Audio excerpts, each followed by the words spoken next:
Kita berdoa ya. Bapa dalam surga, terima kasih Allah yang baik yang sudah memimpin ibadah kami bisa naikkan pujian, pengagungan, kami bisa naikkan doa-doa kami. Walaupun terbatas, kami tahu Engkau Allah yang tidak terbatas, yang bukan saja sanggup mendengar tapi juga menggenapkan apa yang kami panjatkan menurut waktu dan kehendak daripada Tuhan. Kami bersyukur ya Bapa, dan juga tiba saat kami akan mendengarkan sabda firman Tuhan. Berbicara kepada kami, bentuklah kami, tuntunlah kami, sehingga hidup kami boleh seturut dengan kebenaran firman-Mu. Tolong setiap kami Tuhan, bukan saja menjadi pendengar yang setia, tapi biar kami terus belajar melakukan firman Tuhan itu di dalam hidup kami. Inilah doa kami, syukur kami yang suka kami naikkan di dalam nama Tuhan kami, Yesus kami sudah berdoa. Amin. Shalom. Di Tuhan ya, hari ini temanya bertahan sampai menang. Yang diambil dari Ibrani 10 ayat 36. Di depan ada ya, di slide-nya ya. Kita baca satu ayat ini sama-sama ya. 2, 3. Sebab kamu memerlukan ketekunan supaya sesudah kamu melakukan kehendak Allah, kamu memperoleh apa yang dijanjikan itu. Saya ulang kembali. Sebab kamu memerlukan ketekunan supaya sesudah kamu melakukan kehendak Allah, kamu memperoleh apa yang dijanjikan itu. Nah Bapak Ibu sekalian, ada orang bahkan ya dunia usaha, perusahaan ya, yang memulai pekerjaannya dengan semangat, dengan baik dan benar. Namun hanya sedikit orang, ya bahkan juga perusahaan yang bertahan sampai akhir dan bahkan finishing well. Contoh, ini banyak contoh-contoh ya. Ini kita pasti kenal nih orangnya. Slide-nya, nah ini Mike Tyson ya, kita tahu dia ada seorang petinju yang dikenal dengan leher betonnya dan meng-KO lawan-lawannya dengan cepat, akhirnya dia juga KO juga gitu ya. Tapi ada banyak orang nggak tahu ya bahwa dia juga terjun dalam dunia bisnis gitu ya, yaitu di kerajaan promosi, produk dan juga hiburan atas nama dirinya gitu ya. Tapi pada tahun 2003 dia bangkrut, punya utang 23 juta US dolar gitu ya. Walaupun dalam semasa hidupnya dia kumpulkan kurang lebih ada 300 juta gitu. Oleh kenapa gaya hidupnya yang mewah, manajemen keuangan yang buruk dan juga kesalahan investasi, dan dia tidak pernah bangkit lagi. Masih terkenal tapi hidupnya menjadi jauh lebih sederhana. Lalu juga ada Jawed Karim nih ya. Ini co-founder daripada YouTube gitu ya. Dia sih nggak tragis-tragis banget gitu ya. Tapi dia nggak bisa, dia kehilangan kontrol atas bisnisnya. Dia orang pertama yang upload video di YouTube karena dia salah satu pendiri daripada ya YouTube. Tapi dia jual ya platformnya ini terlalu cepat sebelum akhirnya dibeli oleh Google. Dia nggak bangkrut, tapi dia kehilangan kesempatan miliaran dolar dan sampai hari ini dia belum pernah membangun satu platform yang setara dengan YouTube. Lalu ada Lehman Brothers, ini Richard Full ya, ini orang luar biasa, rajanya Wall Street gitu ya. Dia CEO Lehman Brothers. Ini salah satu bank investasi terbesar di Amerika. Nah awalnya pertumbuhan Lehman Brothers begitu luar biasa, merajai gitu ya. Yaitu pasar properti dan sekuritas yang berbasis utang. Nah tahun 2008 ya Lehman Brothers bangkrut gitu ya. Punya utang 600 miliar US dollar. Itu 4 kali lipat devisanya kita gitu ya. Dulu waktu bangkrut dia beli rumah murah banget di Amerika. Sangat murah. Jemaat kita juga beli itu satu ya. Murah banget gitu ya. Sangat-sangat murah. Nah dia kehilangan reputasi, kekuasaan dan tidak pernah lagi memimpin perusahaan yang besar. Dan akhirnya dia tersingkir dari dunia finansial. Lalu ada Blockbuster nih. Ini raja hiburan yang dibuang oleh Netflix ya. Tahun 1990 sampai 2000 kita tahu kalau sewa film ya masuk aja ke toko ini, ada di banyak negara dan bahkan di Amerika. Tapi akhirnya apa?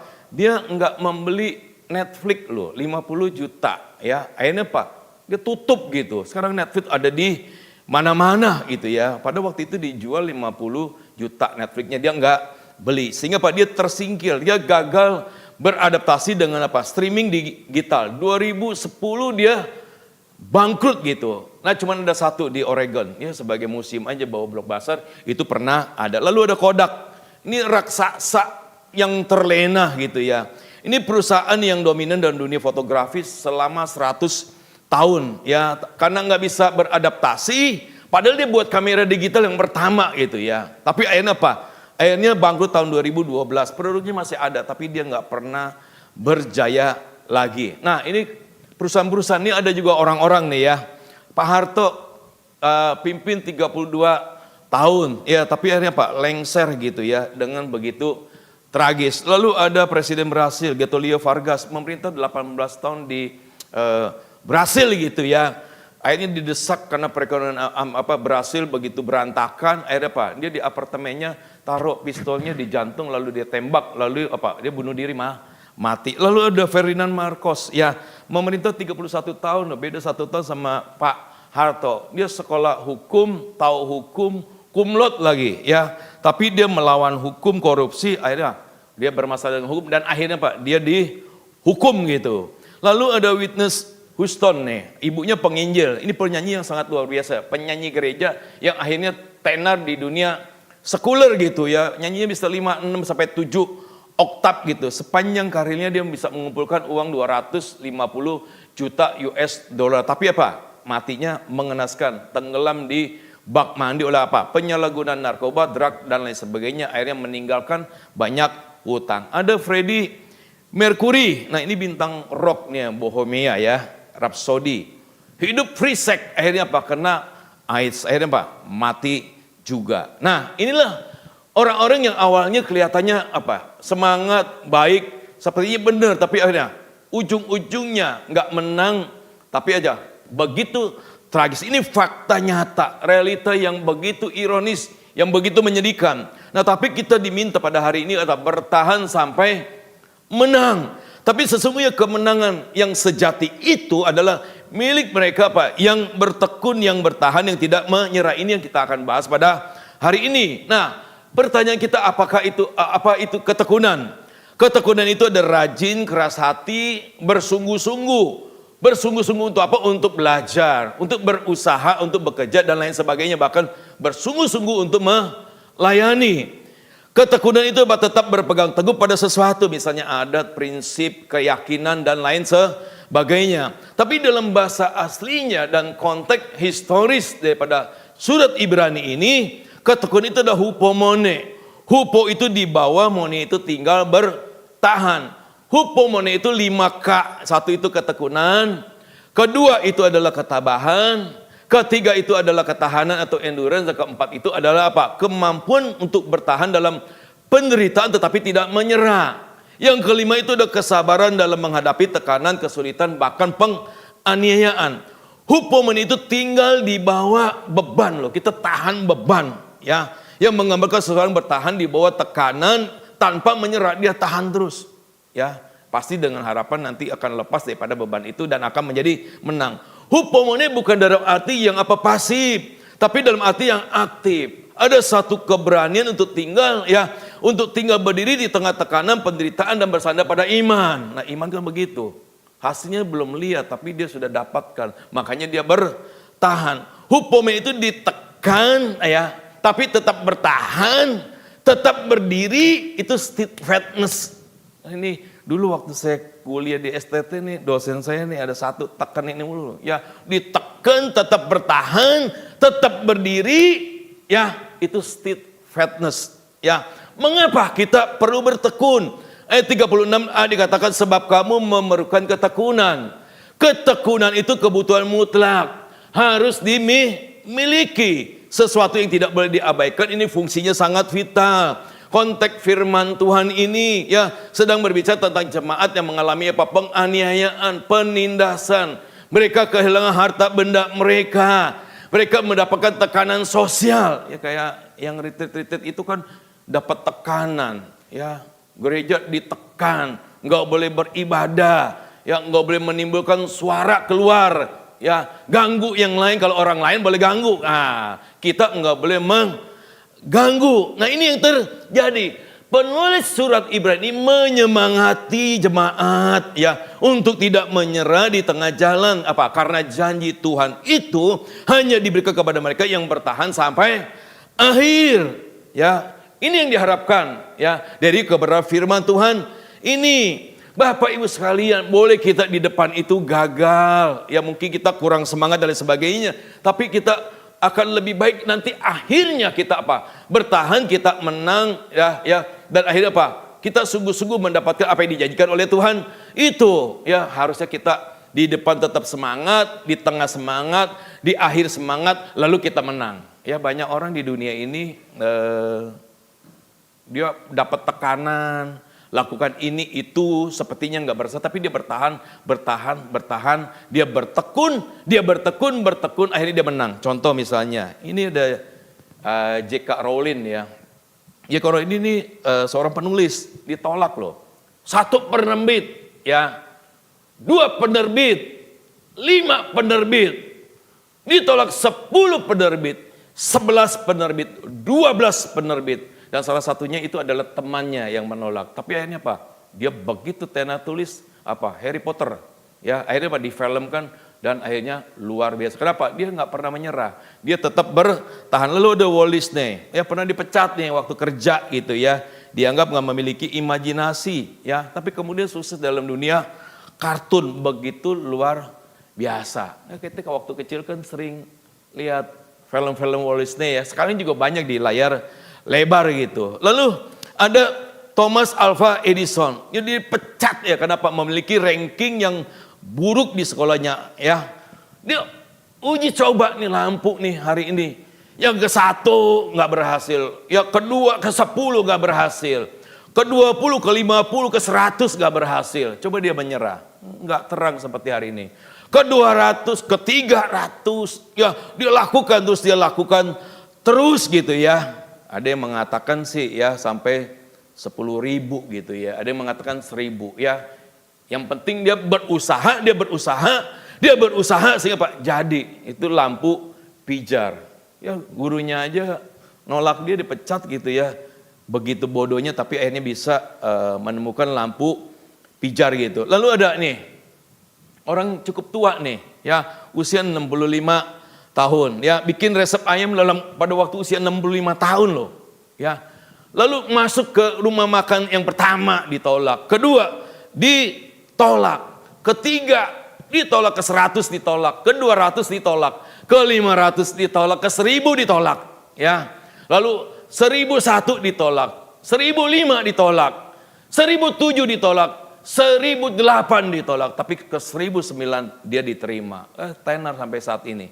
Walaupun saat ini sahamnya turun gitu ya. Minta suntikan dari Salim akhirnya naik lagi. Nah ini keadaan pada saat ini. Karena dia mesti beradaptasi loh. Kan sekarang ada nasi uduk. Dulu nggak ada nasi uduk. Ya, budaya Amerika kan beda. Lu bikin sesuatu yang beda gitu. Musik kreatif ya. Walaupun kere tapi tetap aktif gitu. Nah ada nasi uduk makan sama ayam kan enak gitu. Ini budayanya kita diubah gitu. Mesti kreatif. Lalu Bill Gates ya pernah dipecat ya. Lalu perusahaannya bangkrut, nggak nyerah, ciptakan Microsoft ya. Akhirnya menjadi salah satu orang terkaya di dunia pada saat ini. Mereka bertekun, akhirnya mereka bisa berhasil. Itu yang pertama. Yang kedua, kita harus memiliki ketekunan. Nah untuk apa kita memiliki ketekunan? Ayat 36 untuk melakukan. Ya, melakukan di sini adalah apa? Untuk menyelesaikan tugas dengan apa? Dengan ketaatan, bukan saja ketaatan, tapi apa? Ketaatan yang aktif, melakukan kehendak Tuhan. Nah Bapak Ibu Saudara sekalian, pada waktu kita percaya kepada Tuhan, Kristus itu menjadi pusat hidup kita seperti yang dikotbahkan hari Minggu. Salah satunya adalah apa? Ya, Yesus itu menjadi apa? Menjadi Tuhan kita. Waktu dia menjadi Tuhan kita, maka segala sesuatu yang dilakukan harus sesuai dengan kehendak Tuhan, harus sesuai dengan firman Tuhan. Ya, apa itu kehendak Tuhan? John Ortberg mengatakan di dalam bukunya The Life You Have Always Wanted ya, spiritual discipline for ordinary people, dia mengatakan demikian. Kehidupan rohani bukanlah kehidupan yang terpisah daripada kehidupan finansial, kehidupan pekerjaan, pendidikan, pergaulan, keluarga, bisnis dan lain sebagainya. Nah, istilah kehidupan rohani hanya apa? Sebuah cara untuk membicarakan kehidupan seseorang setiap waktu, setiap seginya dari apa? Perspektif Tuhan. Tuhan tidak lebih tertarik dengan apa? Dengan bagaimana Anda berdoa, bagaimana bersaat teduh, beribadah, dan lain sebagainya. Tapi apa? Dia juga tertarik atas kehidupan kita, untuk pekerjaan kita, pelayanan kita, seluruh keberadaan diri kita. Tuhan itu tertarik terhadap kita. Ya, Dulu waktu kita belum percaya kepada Tuhan, segala sesuatunya kita lakukan, baik itu pekerjaan kita, bahkan yang mungkin pelayanan kita, apapun itu adalah untuk keuntungan diri kita sendiri. Tapi waktu kita percaya kepada Tuhan, segala sesuatunya harus sesuai dengan kehendak Tuhan. Apakah sesuai dengan firman Tuhan? Apakah itu memuliakan Allah Bapa? Apakah itu meninggikan Tuhan Yesus? Apakah sesuai dengan pimpinan daripada Roh Kudus? Apakah kita sudah mengumpulkan sama Tuhan di dalam doa kita? Dan apakah juga ada damai serta dalam hati kita? Kalau kita tahu ini pekerjaan kita, pelayanan kita, itu adalah kehendak Tuhan, maka kita harus melakukannya apa? Seperti untuk Tuhan. Itu yang pertama. Yang kedua, kita harus lakukan apa? Dengan segenap hati kita, jiwa kita, kekuatan kita. Lalu Pak, bukan itu saja, tapi Pak, kita berikan yang terbaik loh. Ya, berikan yang terbaik untuk Tuhan. Baik itu apa? Pemikiran kita, kehendak kita, baik itu sikap kita, ucapan kita, bahkan itu tindakan kita. Di dalam buku buku Zig Ziglar gitu ya, ada seorang marketing mobil Cadillac gitu ya. Nah, ini ada mobilnya ya. Zaman dulu. Nah, orang ini namanya Jack Hendrick ya, tapi dia dikenal dengan Cadillac Jack Hendrick. Dia dari Little Rock ya, Arkansas ya. Dia begitu dipengaruhi oleh guru-guru sekolah minggunya, sehingga waktu dia berjaya dia memberikan apresiasi kepada apa? Guru-guru sekolah minggunya. Dia menikah waktu buku itu ditulis umur pernikahannya 36 tahun sekian gitu ya. Dengan 2 anak. Dia aktif di gereja. Ya, dia terlibat di dalam March of Dimes. Ini organisasi non-profit untuk ibu dan bayi. Dia presiden klub optimis ya, yang melayani apa? Anak-anak dan komunitas lokal. Dia presiden JAISIS. Presiden JAISIS ini berkecimpung dalam dunia anak muda dan kepemimpinan anak muda, sehingga ini mentraining anak-anak ini menjadi pemimpin-pemimpin yang akan datang, dan banyak organisasi yang lain yang ada di bawah pundaknya, dan dia juga adalah seorang diaken dan lain sebagainya. Dia menggumuli pekerjaannya. Apakah ini adalah kehendak daripada Tuhan? Setelah dia tahu ini adalah kehendak Tuhan, terus dia bertekun. Lalu dia melakukan seperti untuk Tuhan. Dia melakukan segenap hati, segenap jiwa, segenap kekuatan, dan dia memberikan yang terbaik. Sekarang mungkin banyak konsep-konsep yang dia lakukan diadopsi pada saat ini. Tapi jauh sebelumnya dia sudah lakukan itu, ya. Waktu dia menjadi seorang marketing mobil Cadillac ini ya, dia mengantar pelanggannya ke bandara gitu ya, dan membawa mobil pelanggannya itu untuk diservis, sementara orang ini diantar. Itu yang pertama. Yang kedua, dia menjemput mobil pelanggannya di rumah, di kantor untuk diservis. Dia tahu ini adalah pekerjaan Tuhan.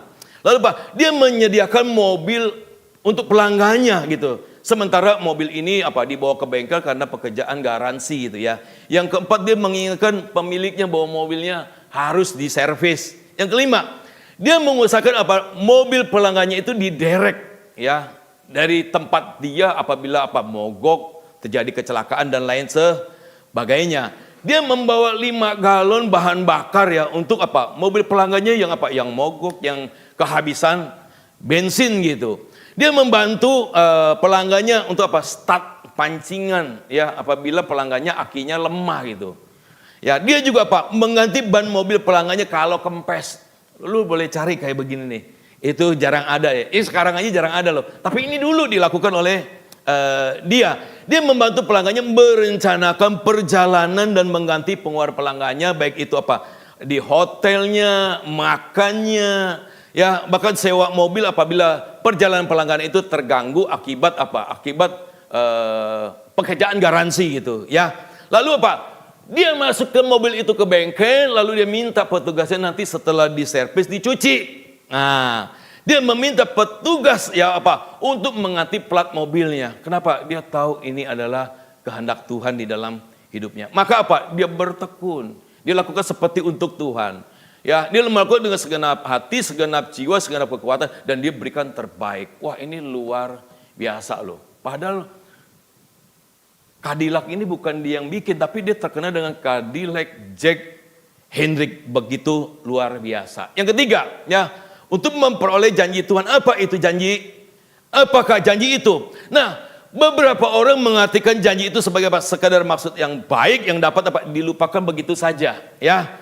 Mereka menganggap janji itu sesuatu yang dibuat untuk dilanggar. Tapi ketika Tuhan membuat janji, ya. Dia tidaklah bermain-main dengan apa yang dikatakannya, janjinya itu, dan janjinya itu mutlak dapat dipercaya. Di dalam perjanjian tidak memiliki istilah khusus untuk kata janji, ya. Tapi bukan berarti maksud janji itu tidak terdapat di dalam Alkitab, di dalam perjanjian lama. Di dalam perjanjian lama menggunakan kata amar atau dabar, yang dalam bahasa Inggris itu promise, yang artinya berbicara, artinya apa? Berkata. Tak kala Tuhan dan tokoh di dalam Alkitab itu berbicara untuk melakukan sesuatu di masa yang akan datang, maka kata janji itu dipakai di sana. Di dalam setiap peristiwa, perkataan, perbuatan, kehormatan, integritas, ya, daripada pribadi yang berkata itu dipertaruhkan. Jadi kalau Allah berkata, Allah berbicara, Allah berjanji kepada tokoh Alkitab, kepada kita melalui firman-Nya, maka seluruh dirinya itu dipertaruhkan kepada kita. Ini begitu luar biasa. Di dalam perjanjian baru, ya, dia mengikuti pola yang sama yang terdapat di dalam perjanjian lama. Di dalam perjanjian lama ini di ayat di Ibrani 10 ayat 36 itu pakai kata apa? Angelia, evangelia atau rema, yang artinya adalah pesan, yang artinya pernyataan atau Allah berbicara. Ya, ini begitu luar biasa. Artinya apa? Tuhan memegang apa yang dikatakannya, apa yang dibicarakannya. Jadi janji Tuhan merupakan inti daripada Alkitab, baik itu dalam perjanjian lama maupun di dalam perjanjian baru. Segala sesuatu yang telah dikatakan oleh Tuhan, baik itu dalam setiap pernyataannya, apapun pesannya, sungguh merupakan janji, ya, yang didasarkan pada karakter Tuhan yang apa? Yang sempurna, yang baik, yang dapat dipercaya, yang pasti akan dilakukan meskipun dalam mata kita tampaknya mustahil. Nah, itu Tuhan kita loh. Begitu luar biasa. Dia akan menggenapkan apa yang dikatakan, apa yang dijanjikan. Nah, bagaimana dengan kita? Ya. Apakah kita pernah dikecewakan? Apakah Allah pernah mengecewakan di dalam hidup kita? Ya, Tuhan berjanji akan memelihara anak-anaknya. Ya, Dia akan memberikan hidup yang kekal. Dia akan memberikan surga. Dia akan memimpin kita, menyertai kita, akan melindungi kita. Kita akan menjadi kepala, bukan menjadi ekor. Dia akan memberkati kita. Dia akan membuat kita berhasil. Nah, apakah hari ini nih, ya, kita dikecewakan oleh Tuhan, oleh janji-janji yang Tuhan sudah katakan kepada kita? Ya, hari ini. Itu tadi udah banyak tuh, ya. Janji Tuhan, ya, hidup yang kekal, surga, memimpin, menyertai, melindungi, menjadi kepala bukan ekor, ya, membuat kita sukses dan lain sebagainya. Bagaimana dengan kita? Apakah kita menerima semua janji itu? Oh, betul ada, ya. Tapi kadang-kadang kita lebih memikirkan hal yang bersifat jasmani, fisik, ya, bukan rohani buat kita. Ada banyak tokoh Alkitab yang diberkati oleh Tuhan secara materi, ya. Tapi ada satu contoh, ya, yang pernah terjadi dalam sejarah kekristenan, ya. Silakan ditampilkan. Nah, ya, ini adalah Hugh Latimer, ya, bersama Ridley. Dia apa? Dulunya dia adalah dia pada waktu akan dibakar ini, dia adalah seorang pendeta pengkhotbah Inggris yang menjadi salah satu pemimpin reformasi di Protestan di Inggris. Dulunya dia seorang Katolik yang begitu taat, luar biasa. Tapi setelah mempelajari Alkitab, berdiskusi dengan tokoh-tokoh reformator, akhirnya dia disadarkan bahwa keselamatan itu adalah anugerah daripada Tuhan, bukan karena perbuatan manusia atau melakukan sesuatu sehingga mendapatkan keselamatan. Nah, setelah itu Pak, dia berkhotbah dengan berani, dengan bersemangat. Dia menyuruhkan pertobatan, dia menolak praktik-praktik Katolik yang begitu korup pada waktu itu, dan dia berkhotbah, ya, di hadapan para bangsawan, para raja-raja, ya, Raja Henry ke-8, Edward ke-6.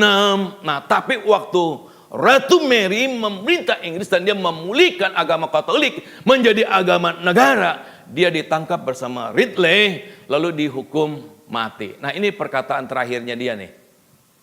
Ya.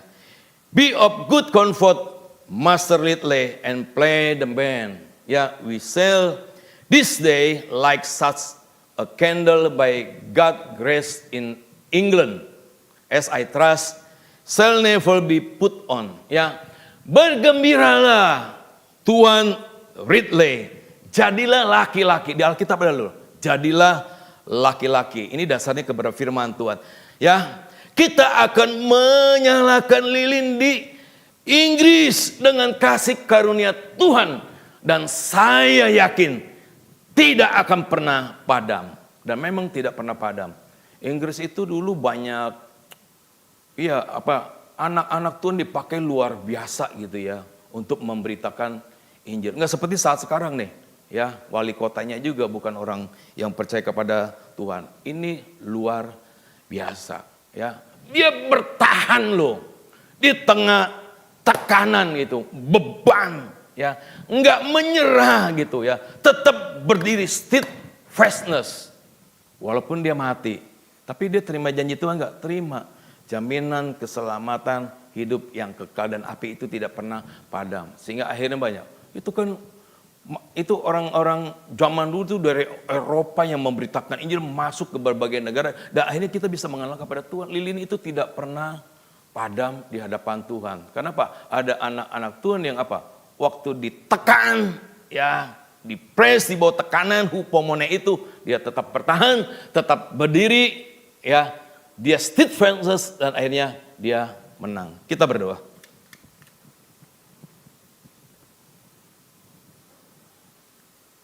Bapa di surga, kami datang di hadapan Engkau. Hidup kami hari ini tidak lepas daripada kesulitan, tantangan, rintangan, tekanan. Seperti kami ingin menyerah. Tapi biarlah melalui kebenaran firman Tuhan hari ini kami tetap bertahan, kami berjuang, kami bertekun, kami tidak menyerah. Kami tetap berdiri bersama dengan Tuhan. Dan akhirnya kami bisa memenangkan semua itu bersama-sama dengan Tuhan. Tolong kami ya Bapak, di tengah kesulitan-kesulitan yang kami hadapi besar ataupun kecil, biarlah kami ingat bahwa Engkau pernah mengalami hal yang sama, sehingga Engkau mengetahui akan isi hati kami. Dan kami yakin dan percaya Engkau tidak akan melepaskan kami, Engkau akan memberikan kami kekuatan untuk menanggungnya, dan bahkan Engkau akan memberikan solusi-solusi atas pergumulan-pergumulan di dalam hidup kami. Tolong kami Tuhan, bantu kami untuk terus berjalan dalam kehidupan yang makin bengkok ini, di tengah dunia yang makin gelap ini. Biarlah anak-anak Tuhan tetap bersinar menjadi agen-agen Tuhan untuk membawakan berita Injil keselamatan bagi dunia ini. Inilah doa kami, syukur kami yang sungguh kami naikkan di dalam nama Tuhan kami sudah berdoa. Amin. Silakan bersatu teduh, Tuhan Yesus memberkati.